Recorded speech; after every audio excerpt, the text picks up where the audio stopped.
नमस्कार दोस्तों। आज मैं आप सभी को कुंभ मेले के बारे में कुछ बताऊंगा। कुंभ मेला क्या है और इसके बारे में कुछ पौराणिक और आध्यात्मिक विवरण। हर कोई कुंभ मेले का वीडियो बना रहा है, लेकिन क्या आप जानते हैं कि यह कब होता है, क्यों होता है, इसकी शुरुआत कहां से हुई और क्यों हम अब इतनी धूमधाम से कुंभ मेले का आनंद ले रहे हैं? चलो, आज कुंभ मेले की कहानी सुनते हैं। कुंभ मेला। कुंभ मेला दुनिया के सबसे बड़े और महत्वपूर्ण धार्मिक आयोजनों में से एक है। यह एक हिंदू त्योहार है जिसमें लाखों श्रद्धालु पवित्र नदियों में स्नान करने के लिए एकत्रित होते हैं।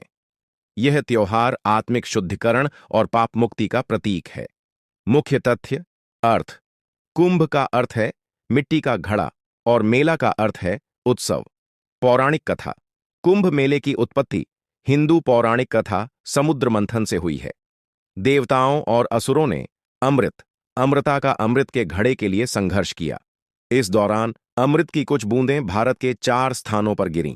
इन्हीं स्थानों पर कुंभ मेले का आयोजन होता है। स्थल। कुंभ मेला 4 पवित्र स्थानों पर आयोजित किया जाता है। हरिद्वार, गंगा नदी के किनारे। प्रयागराज, इलाहाबाद, गंगा, यमुना और काल्पनिक सरस्वती नदियों के संगम पर। उज्जैन, क्षिप्रा नदी के किनारे। नासिक, गोदावरी नदी के किनारे। कुंभ मेले के प्रकार। पूर्ण कुंभ मेला हर 12 साल में एक बार। अर्ध कुंभ मेला हर 6 साल में एक बार। महाकुंभ मेला हर 144 साल में एक बार। केवल प्रयागराज मुख्य आयोजन और परंपराएं। श्रद्धालु पवित्र नदियों में डुबकी लगाकर अपने पापों से मुक्ति पाने के लिए प्रार्थना करते हैं।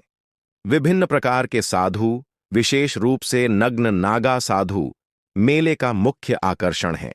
धार्मिक चर्चा, शास्त्र पाठ और प्रार्थनाएं आयोजित की जाती हैं। संगीत, नृत्य और अन्य पारंपरिक प्रस्तुतियां भी होती हैं। यह आत्म मंथन और धर्म का पालन करने का समय है। यह विभिन्न क्षेत्रों के लोगों को एक साथ लाता है। कुंभ मेला सिर्फ एक धार्मिक आयोजन नहीं है, बल्कि यह सांस्कृतिक और आध्यात्मिक एकता का प्रतीक भी है। कुंभ मेला से जुड़ी पौराणिक कथाएं। कुंभ मेले की प्रमुख कथा हिंदू पौराणिक कथाओं में वर्णित समुद्र मंथन, समुद्र से अमृत प्राप्ति के लिए देवताओं और असुरों के संयुक्त प्रयास पर आधारित है। यह घटना अमृत कलश, कुंभ और पवित्रता की धारणा से जुड़ी हुई है। समुद्र मंथन की कथा। समुद्र मंथन क्यों हुआ? एक बार देवता एक श्राप के कारण अपनी शक्तियां खो बैठे थे। इस श्राप से मुक्ति और अमृतत्व प्राप्त करने के लिए उन्होंने भगवान विष्णु की शरण ली। भगवान विष्णु ने सुझाव दिया कि समुद्र मंथन से अमृतत्व का अमृत प्राप्त किया जा सकता है, लेकिन इसके लिए असुरों का सहयोग आवश्यक होगा।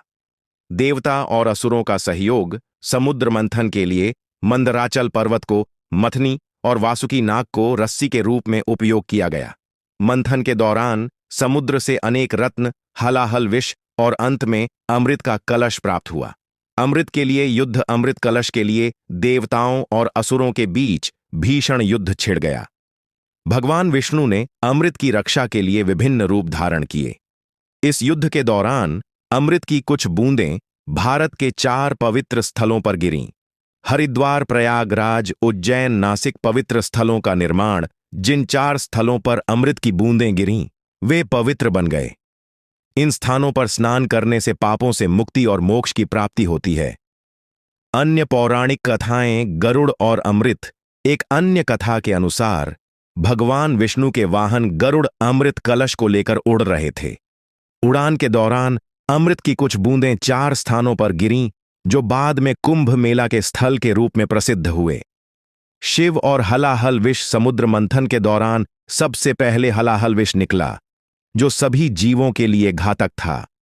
भगवान शिव ने इस विष को पिया और उसे अपने गले में धारण कर लिया, जिससे वे नीलकंठ कहलाए। कुंभ मेले के दौरान भगवान शिव के इस बलिदान को भी याद किया जाता है। त्रिमूर्ति की भूमिका। ऐसा माना जाता है कि इन पवित्र स्थलों पर ब्रह्मा, विष्णु और शिव की कृपा और आशीर्वाद से विशेष आध्यात्मिक ऊर्जा का संचार होता है। पवित्र स्नान का महत्व। पौराणिक कथाओं के अनुसार जिन 4 स्थलों पर अमृत गिरा, उन स्थानों पर स्नान करने से शरीर और आत्मा के सभी पाप नष्ट हो जाते हैं। भक्त मोक्ष, जन्म और मृत्यु के चक्र से मुक्ति की ओर बढ़ते हैं। इन स्थानों पर स्नान करने से जीवन चक्र के बंधन से छुटकारा मिलने का मार्ग प्रशस्त होता है। सारांश, कुंभ मेला केवल एक उत्सव नहीं है, यह हिंदू पौराणिक कथाओं का एक गहन आध्यात्मिक और सांस्कृतिक प्रतीक है। समुद्र मंथन और अमृत की कहानी विश्वास, धैर्य और धार्मिक एकता की अवधारणा को मजबूत बनाती है। कुंभ मेला धार्मिक, सांस्कृतिक और सामाजिक उत्सव। कुंभ मेला न केवल एक धार्मिक आयोजन है, बल्कि यह एक सांस्कृतिक और सामाजिक पर्व भी है। यह मेला सदियों से लोगों के विश्वास, परंपरा और धार्मिक एकता को दर्शाता आ रहा है। नीति इतिहास, प्राचीन उत्पत्ति। कुंभ मेले का उल्लेख वैदिक युग में भी मिलता है। 8वीं शताब्दी में आदिगुरु शंकराचार्य ने इस मेले के महत्व को पुनः प्रचारित किया। लिखित प्रमाण। कुंभ मेले का पहला लिखित उल्लेख चीनी यात्री ह्वेनसांग की रचनाओं में मिलता है, जिन्होंने 7वीं शताब्दी में मेले का दौरा किया था। धार्मिक महत्व। कुंभ मेले की तिथियां ज्योतिषीय गणनाओं के आधार पर निर्धारित की जाती हैं। जब बृहस्पति और सूर्य विशेष राशियों में प्रवेश करते हैं तो मेले की शुरुआत होती है।